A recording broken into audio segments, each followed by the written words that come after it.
GLAAD announces nominees for the 34th Annual GLAAD Media Awards. So, let's begin with our first category. Outstanding Reality Program Competition. Oh, in it to win it, honey. The nominees are The Big Brunch, Dancing with the Stars, Legendary, Lizzo's Watch Out for the Big Girls, RuPaul's Drag Race, So You Think You Can Dance, Top Chef, Upcycle Nation, The Voice, and Worst Cooks in America. Good luck to our season 14 queens! And now, the nominees for Outstanding Music Artist. Music to my ears. Anita, Betty Who, Demi Lovato, Fletcher, Haley Kiyoko, Honey Dijon, Kim Petras, Muna, Orville Peck, and Rina Sawayama. Rina. GLAAD, the lesbian, gay, bisexual, transgender, and queer media advocacy organization, has announced the nominees for the 34th Annual GLAAD Media Awards. Current RuPaul's Drag Race stars Salina, EsTitties, and Sasha, Colby announced the nominees in a GLAAD Drag Story Time video that debuted on GLAAD's YouTube. The GLAAD Media Awards ceremonies will be held in Los Angeles at the Beverly Hilton on Thursday, March 30th, and in New York City at the Hilton Midtown on Saturday, May 13th. This year, GLAAD announces 295 nominees across 33 categories, including 2 new categories: Outstanding Podcast and Outstanding Live TV Journalism, Segment or Special. The Barbara Gittings Award for Excellence in LGBTQ Media will be presented to the Los Angeles Blade and the Washington Blade this year. The Washington Blade is the nation's oldest LGBTQ newspaper. GLAAD is presenting special recognition honors to 5 media projects and individuals that spotlighted diverse segments of LGBT community. Alejandra Caraballo, Drag Story Hour, Jerrod Carmichael's Rothaniel, the Lesbian Bar Project, hashtag Letters for Trans Kids, and Sus Palabras. Sorry for butchering all that. For the first time ever, the Outstanding Reality Program category will also split to nominate both reality competition series and non-competition series independently. The Outstanding Kids and Family Programming category was also split to nominate animated and live action programs independently. This year also includes 10 nominees in the Outstanding Film Wide Release category for the first time. Since 1990, the GLAAD Media Awards have honored media for fair, accurate, and inclusive representation of LGBTQ+ people and issues. You know, what I love about GLAAD this year is that it's inclusivity. Increasingly, there's different forms of media out there, whether it's broadcast journalism or podcasting, and they really are embracing the different venues under which people are presenting their art, their skills, or reporting general news and information. And so I love to see that inclusion, much like how you know, our world has become more diverse. GLAAD's become more diverse with its representation of how it's honoring different people in different categories. So it's amazing to see. It's almost a mouthful earlier to read this story with all the different categories. And it's really hard to keep up, but 300 I think it's amazing. Though. Yeah. It's pretty amazing. And I mean, the bigger moral of the story is the number of us represented in the media. It's amazing how we're increasing over time. And in the 34th year, we have nothing but to be proud of where we've come. It's amazing. Also the diversity in representation, you know, if you're Latino, if you're, you know, there's so much different representation now, because even I could say, Netflix, for example, I can say that 30% of the LGBTQ+ characters that I watch on their shows are written by, they seem to be written by straight people. Like, you know what I mean? They seem to represent straight people ideals for us or for queer people. You know, they seem a little off. still, and that's how it used to always be. I remember when GLAAD would condemn most of the media that was being put out there, a lot of the movie roles and stuff, because they were, you know, either, you know, perpetuating stereotypes or inaccurate or, you know, blah, blah, blah. So just to have so much, you know, diversity now in the queerness is great. You know? I can be happy about all of that inclusivity, but truth be told, I didn't know half of these shows. So I take notes. I'm like, I must watch this. I must take another note and watch this other thing so that I can feel included in these conversations. A lot of times I'm just. I know about that. What is it? Horrible chefs or bad cooks or whatever? Because one of Villain's students just got on it. Paris. He's queer. And he will be Horrible Chef? Yeah, Horrible Chef. It's funny.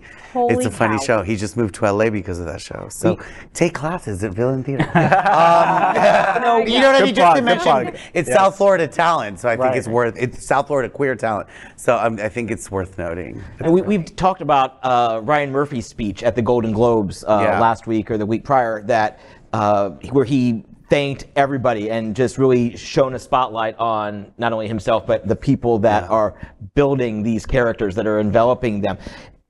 Many, many years ago, and I may be the only person old enough at this table to remember it, there used to be the Cable Ace Awards. The Ace Awards had their own, the Cable had their own award show to honor work in cable. And eventually they were just absorbed by the Emmys because great talent started going to cable. And of course, that is a trend that has continued through cable, premium channels, and now streaming. So my question is, are the GLAAD Awards still relevant? And if they are, will they be for long? I say absolutely. I mean, maybe more than ever now. Yes, the entertainment industry is responding to our call for accurate queer representation. The fact that there is an abundance of shows that you haven't even seen all of it. None of us have seen all of the incredible content that is out there because there is just so much of it right now. And that's fantastic. We had great shows come out this year. Heartstoppers, Interview with the Vampire. My gosh, like just beautiful, beautiful LGBT storytelling that wasn't, you know, some of the things that I used to like cringe about when I would watch older content that would come out would be how focused it was on either stereotypes of the LGBTQ community or just focused on trauma and 100%. sad endings for LGBTQ characters. But really, you know, we have love, we have happiness in our lives, we have goals, we have families that we form. We want those stories told. That's funny that you mentioned that, because when I dial back and I think about some of the first films that I viewed, part of, you know, the LGBT community, they were all quite negative. I mean, the only one that actually, even for women, had some oddly positivity going on there, and sounds crazy, but Go Fish. If you've never seen Go Fish, that was a little bit ahead, you know, because, you know, it involves women, one, but, you know, can I find the right one? And will I get the girl? And I did get the girl. Yay. You know, that's the only positive one, because after that, it was like, Boys Don't Cry, I think, with Hilary Swank, right? And it's a great movie, but it's not positive at all. Exactly. You know, it highlights, you know, the horrible things some, you know, trans people, things that happen, you know, in our community. And as a gay man growing up watching the media, it was like, you're gonna get AIDS and die. That was the message I got. You're gonna become addicted to drugs. You're going to get AIDS, and then you're going to disappoint everyone and die. And we kept seeing that message over. My generation, I grew up born in the 80s, grew up in the 90s. I can see we're still traumatized by the idea by Philadelphia, you know? By, you know, but that was the first movie that really told our story. And actually told, and actually, you know, showed us what HIV was actually doing to us. It's not just destroying, you know, like our bodies, but in our entire lives and livelihoods. But most of the, you know, like, do you guys remember the Al Pacino movie? that this show, cruising, yes, yeah. For example, So that I movie love him, was so, so, I know all his movies. And also the And we share the same birthday. Angels in America. Yes. On HBO. Yes. Which was- That was amazing. Amazing. Yeah, that was As really well. good. But see, those are stories like Angels in America, for example. It seemed like a story that was made by gay people, or that really told showed our lives the 360-degree view of our lives. Maybe some of us dabble in drugs, and maybe some of us did become HIV positive or something, but it doesn't mean that that's everything, right? Like, imagine if we just focus on the same things. I think the one TV show that's still sadly getting it wrong is the L Word. They're still getting it wrong. Really? Because I think they're stuck on their own Listen, formula. even the reboot is. No? Yeah. Come on, man. Okay. I've heard the same You want to know thing. why? Because tell me, here's the thing. The argument of the L Word when it first came out was, all these women can't be that beautiful. You know there are some ugly women in our crowd. So they were kind of like, it's too pretty. Yeah. And they're like, this is not realistic. We're never going to meet women who look like this or who have these kinds of jobs, blah, blah, blah. Yeah. So but that's it's not like why every doctor looks like Grey's Anatomy. Like you go to hospital. Exactly. You know what I mean? Like No, television. I only go to pretty everyone's doctors. slightly better I only go to looking. pretty doctors. Yeah. Hello. And you're a doctor, and you're very right here. pretty, so Thank I'm you. glad to have you here. I know what they mean, though. I know people want to. Right. Yeah. you Although wanna see a usually in little bit- television you see the prettier version, whatever we consider. Right. More, and then the new one is kind of the same way still. Yeah. Everybody on that show is good looking. L Word was a response to Queer as Folk, the original version, because they were like, there's no television for gay women and lesbians. And Queer as Folk, the old formula wouldn't fly today. What 5 cis white guys? There's no trans representation. There's no people of color. Man. There's no. There was barely an old. And it was very toxic masculine. Like they were selling a very masculine gay man. And most of the actors, I believe, were straight. At least the main characters were straight. Yeah. So that formula today would have to be completely different. But And they did do it with Queer as Folk, right? There is a reboot on Peacock, which is it's canceled already. Oh my God! Canceled, Canceled. It was good. But It was marginally adequate. Well, but it was marginally adequate. The thing is, back then we didn't have anything else, right? So that's why we watched it. That's right. Now we can choose what gay show. Okay, we but I want to shut you watch, down, and I apologize. No, why did you like it? And I shut everyone down. So. You always do.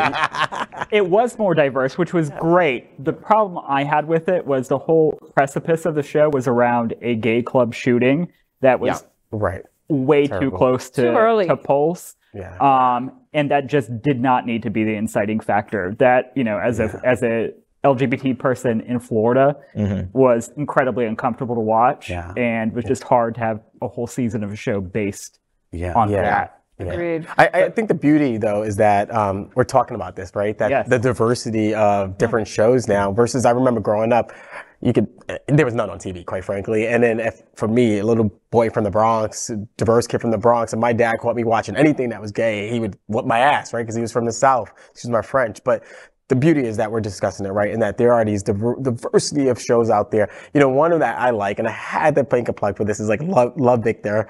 It's like this, it's from Love Simon, but it's, about a Latin kid, and it just follows him through, his journey with his sexuality and different relationships.